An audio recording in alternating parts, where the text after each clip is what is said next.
खबर झारखंड से है, क्योंकि झारखंड में इस समय चुनावी सरगर्मियां तेज हैं, क्योंकि विधानसभा चुनाव होने हैं और इसको लेकर तैयारियां भी लगातार देखने को मिल रही हैं। सभी दल पूरी ताकत से चुनाव की तैयारियों में जुट चुके हैं। बता दें कि नेता एक दूसरे को घेरते हुए कई बड़े सवाल भी उठा रहे हैं। आपको बता दें कि यहाँ पर सुप्रियो भट्टाचार्य ने बीजेपी को जमकर घेरा है।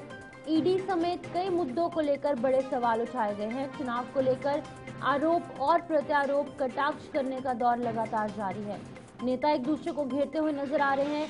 सुप्रियो भट्टाचार्य के हवाले से बात की जाए, जेएमएम के नेता है, उन्होंने ईडी समेत कई मुद्दों को लेकर भाजपा को घेरने की कोशिश की है। भारतीय जनता पार्टी पर कई बड़े आरोप लगाए हैं। नेता एक दूसरे को घेर रहे हैं। इस तरीके से हमने सुना है, हमने आपको बताने की कोशिश भी की थी कि जेएमएम यानी झारखंड मुक्ति मोर्चा लगातार कई निर्वाचन अधिकारियों पर भी उनके द्वारा आरोप लगाए जा रहे हैं। आईएएस ऑफिसर्स को भी हटाने की मांग उनके द्वारा लगातार की जा रही है। मुद्दा लेकर वो लोगों के बीच में नहीं जा रहे। जिस प्रकार की भाषाओं का प्रयोग हो रहा है, हमने कल ही जो मूल सवाल उठाया था, रिटर्निंग अफसर गढ़वा के विषय में,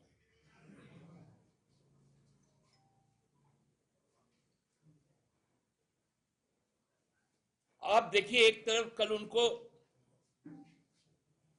ऊपर से आदेश करके उनका नॉमिनेशन एक्सेप्ट कर लिया गया और आज फिर हमारे एक कैंडिडेट को उसी आशय को लेकर उन पे ऑब्जेक्शन लगा दिया गया। मैंने भारतीय जनता पार्टी के लिए अब चुनाव आयोग भी ईसी, ईडी, ईबी सब खुलकर यहां पर चुनावी समर में उतर आए। एक मैसेज दिया जाएगा ब्यूरोक्रेट्स को कि चुनाव के समय में आपको एक तरफा बीजेपी की जीत सुनिश्चित करनी है, अन्यथा आप पे कार्रवाई होगी।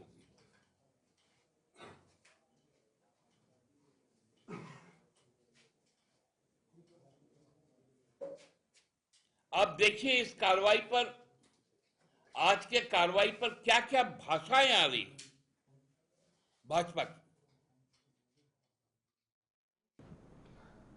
तो जिस तरीके से आपने देखा कि जेएमएम के जो नेता हैं वो लगातार भारतीय जनता पार्टी पर आरोप प्रत्यारोप लगाते नजर आ रहे हैं, क्योंकि इलेक्शंस का माहौल है, आरोप प्रत्यारोप का दौर लगातार देखने को मिल रहा है।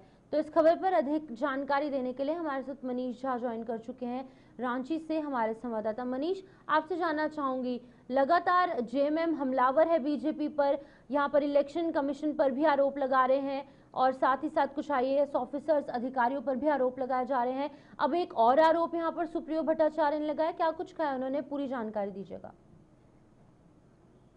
शिवपुर, सुप्रियो भट्टाचार्य जो प्रवक्ता है झारखंड मुक्ति मोर्चा के, वो जब भी बात रखते हैं तो तथ्यपूर्ण बात रखते हैं जी। वो अपने पास वो प्रमाण रखते हैं और प्रमाण रखने के बाद संवाददाताओं को संबोधित करते हैं, प्रेस कॉन्फ्रेंस में वो जानकारी देते हैं।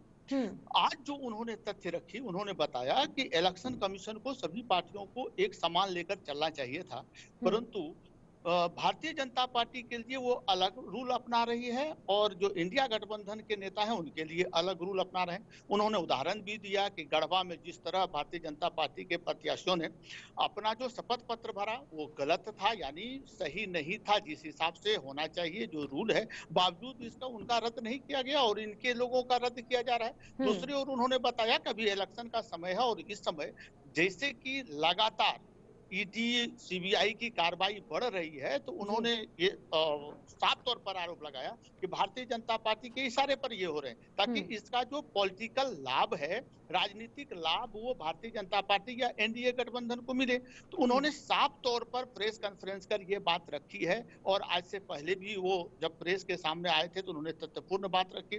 उन्होंने कुछ और महत्वपूर्ण चीजों को रखा कि जिस तरह भारतीय जनता पार्टी मुख्यमंत्री को टारगेट कर रहे हैं, लेकिन हाईकोर्ट का हवाला देते हुए उन्होंने कहा कि हाईकोर्ट ने फटकार लगाई कि मनगढ़ंत कहानी थी, आज तक साबित नहीं कर पाए।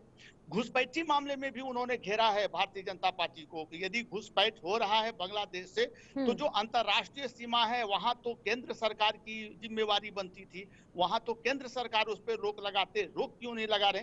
यानी जो आरोप प्रत्यारोप है वो एक दूसरे पर लगाया जा रहा है। लेकिन मनीष, ईडी लगातार कार्रवाई जो है वो कर रही है और कुछ एक ठिकानों पर छापेमारी भी की गई थी, कुछ अधिकारियों के घर पर छापेमारी की गई है, और ये तमाम चीजें जेएमएम के आरोपों के बाद ही देखने को मिल रही हैं। तो क्या बीजेपी द्वारा कुछ अपना पक्ष साफ करने के लिए कहा गया है? क्या कुछ प्रतिक्रिया भाजपा की तरफ से सामने आई है?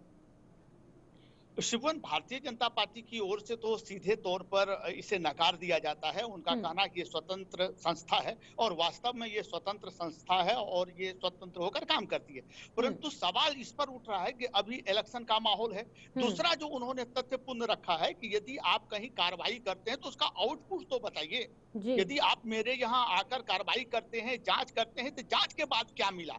यानी इनका साफ तथ्य है कि यदि मैं निर्दोष हूं तो ये जनता के बीच में जानी चाहिए कि मैंने जिस पर कार्रवाई की या जहां जांच किया, जांच में कुछ नहीं पाया, तो इसका राजनीतिक लाभ इंडिया गठबंधन के जो प्रत्याशी हैं उनको होना चाहिए था। तो आज का मुख्य जो उनका फोकस था उसी बात पे था कि यदि सीबीआई या ईडी कहीं कार्रवाई करती है तो उसका आउटपुट दे, क्योंकि अभी इलेक्शन का माहौल है, लोग प्रचार में निकलेंगे, हमारे जो प्रत्याशी हैं वो डिस्टर्ब हो रहे हैं, तो आप हमें डिस्टर्ब करने का प्रयास कर रहे हैं। यदि मैं निर्दोष हूं तो ये चीज का सर्टिफिकेट भी मुझे मिलना चाहिए। आप स्वतंत्र संस्था है कि भाई इनके यहाँ कुछ नहीं मिला। ठीक है मनीष, ठीक है, बहुत बहुत शुक्रिया तमाम जानकारी देने के लिए। मनीष झा यहाँ पर अपडेट कर रहे थे।